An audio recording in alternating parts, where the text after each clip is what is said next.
These are 15 mixing tricks the pros use but rarely talk about. And it's not because they're trying to gatekeep information or hide things from you. Some of it is just so second nature, it almost seems too simple to mention. Like, duh, of course we do this. And yeah, there are a few of them that are kept secret on purpose. So let's break them down. Mixing trick number 1 is stop using compression.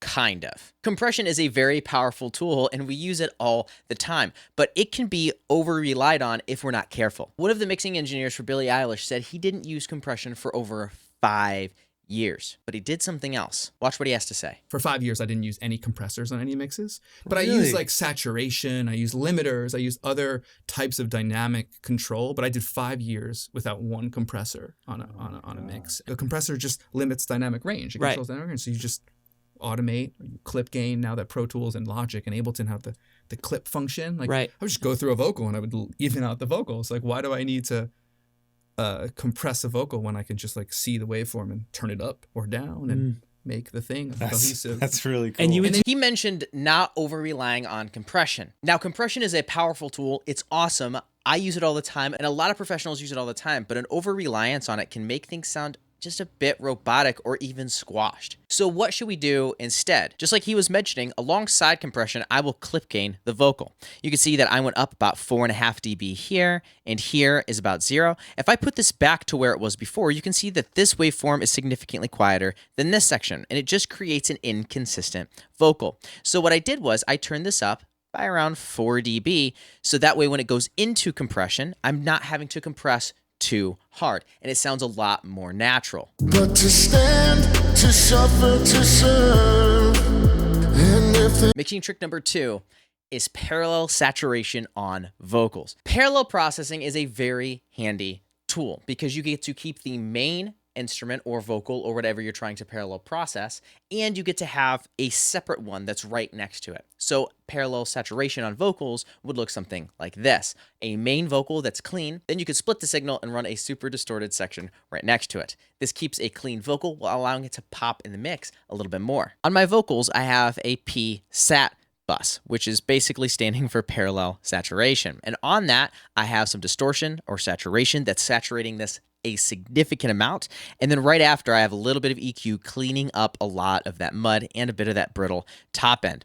I'm going to mute this and then bring this back in, and notice how the vocals start to stand out in the mix significantly more. Wash your hands, oh sinner. Sanctify what you can find. No more songs without surrender.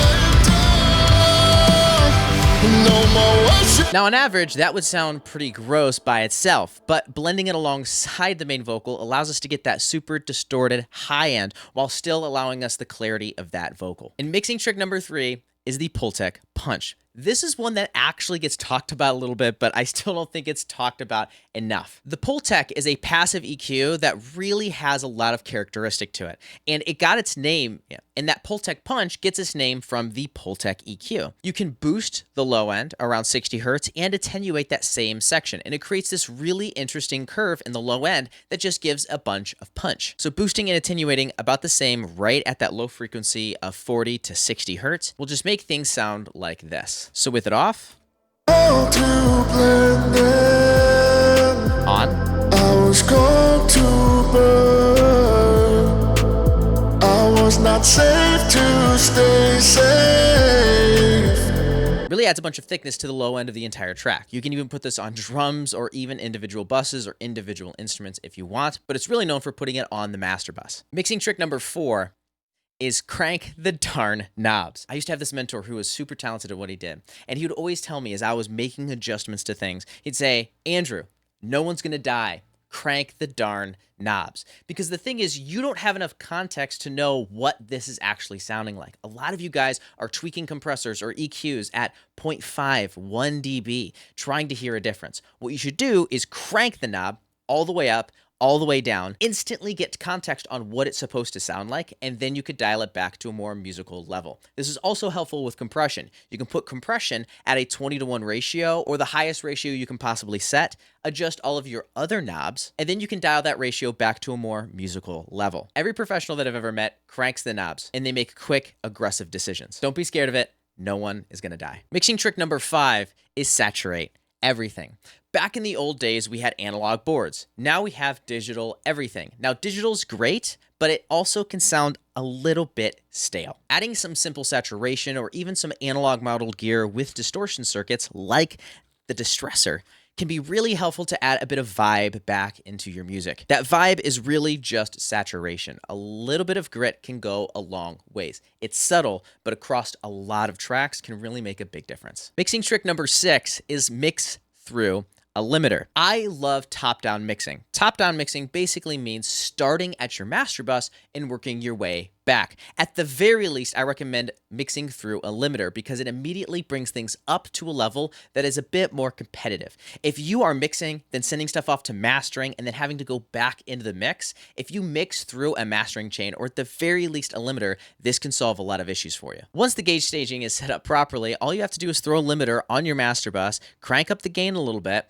and that way it brings everything up and makes it a lot louder. This gives you a way more competitive sounding mix as you're mixing and helps you make more accurate decisions quickly. Mixing trick number 7 is sidechain dynamic EQ. You've probably heard of sidechain compression. Sidechaining just basically means triggering another signal to process a separate signal. Sidechaining basically works like this. You can have drums and bass, for example, and you can put a compressor on the bass and say, hey drums, every time the kick hits, turn the bass down. What's really helpful with sidechain dynamic EQ is instead of just turning the bass down, you could turn a specific frequency of that bass down. So I've put this EQ on my bass and I've cut around 60 hertz on the bass, but only when the kick hits. I've turned this on to dynamic mode and I've sidechained it to the kick. So every time the kick hits, it's going to turn down 60 hertz on the bass, which is really where a lot of that punch is coming from on the kick drum.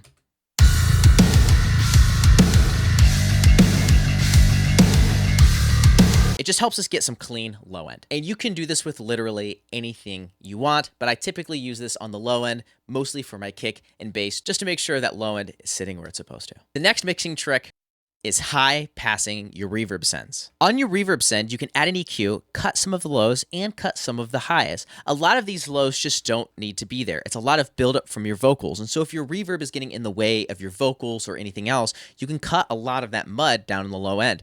And you can even darken it just a bit so that way your vocals still sound nice and shiny without getting an overwhelm of sibilance. This is really helpful for creating these really nice, lush sounding vocal spaces that don't get in the way of your main vocal. So sinner, sanctify what you've defiled. No more souls without surrender. The next trick is automating reverb sends, not just the faders. There's multiple places that you can automate things. You can bring up and down the fader, but you could also bring up and down the sends. You can send a vocal to a reverb, bring the send up, so you can have really nice, lush sounding reverbs that aren't getting in the way of your vocal when you bring it back down, and it still carries that tail out. So here, I've actually automated the reverb send, not the reverb itself. So I can send more of this vocal to that reverb bus, and then if I bring it back down, it'll still carry on that tail while the rest of the vocal remains clean.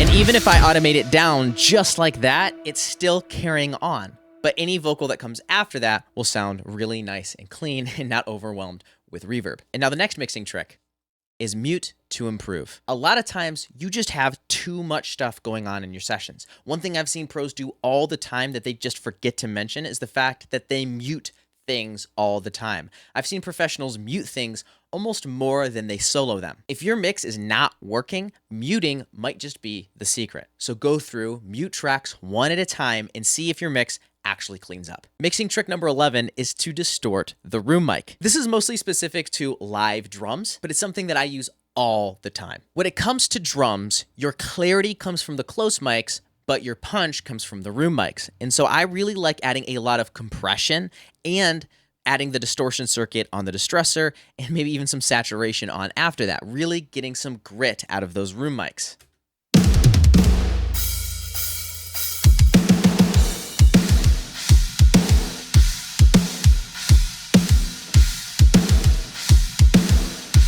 So adding a lot of compression and distortion as well could really get those room mics to sound great. But that distortion really kind of smooths out the high end of the cymbals, making the shells of the drums punch just a bit more. Mixing trick number 12 is use mono delay. I didn't use mono delay in this specific song, but for a lot of people, using mono delay can be really helpful, especially in pop and things that aren't supposed to be nearly as big as like a metal mix, for example. We have this tendency to put everything in the stereo field, and not everything deserves to be there. So give this a shot on your next mix. When you throw delay on your vocals, try it in mono versus stereo. Specifically for verses and choruses, you could put a mono delay on your verse and a stereo delay on your chorus. Not everything has to be in stereo, and to be honest, not everything deserves to be. Mixing trick number 13 is mix at a whisper volume. My old mentor told me that if your mix slaps when it's quiet, imagine how much better it's going to sound when it's loud. There is a thing called the Fletcher-Munson curve, which basically means that our ears perceive things as sounding better when it's louder. It's why a lot of plugin companies will also bring the output volume up just a little bit on their plugins, so that way it automatically sounds better, even if it's not really doing anything at all. Learn to mix at a quiet volume. This will save ear fatigue, and this will also help you get way better mixes because you have a more accurate idea of what you're doing. Mixing trick number 14 is don't solo while mixing.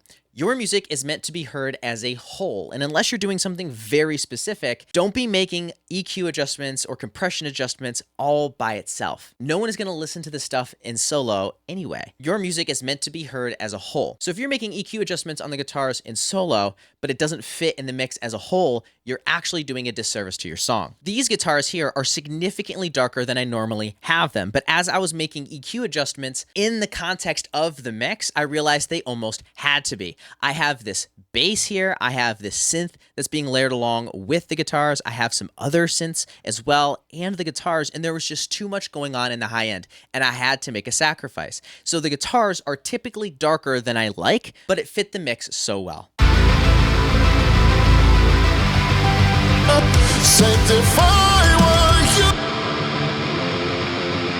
And finally, mix trick number 15 is they're always learning. Write this down. The day you stop learning is the day you decide you are as good as you will ever be. I've been doing this for over 15 years and I'm still learning, still actively investing in my learning and spending time trying new things. The point of music is not to get as good as you possibly can be and then be done. The point of music is to constantly get better and better and better until eventually you've made so many songs with so much progress. If you're enjoying this video so far, I'm sure you're going to love my free masterclass all about how to get unstuck with your music. If you have a hard drive full of music, you get 80% of the way there and you don't know what to do, or you don't even know where to start, and you just look at a blank DAW and have no idea what to do. This masterclass is for you. This masterclass is all about how to finish music that you're proud of, even if you only have 2 hours a week. It's free. Links to that will be down in the description below. Now, if you got a pretty solid mix, but it still sounds quieter than everything else that you hear on Spotify, you're going to want to watch this video here. In this video, I break down why your mixes sound weak and why your meters may be lying to you. I'll see you over there. Now, as always, go create.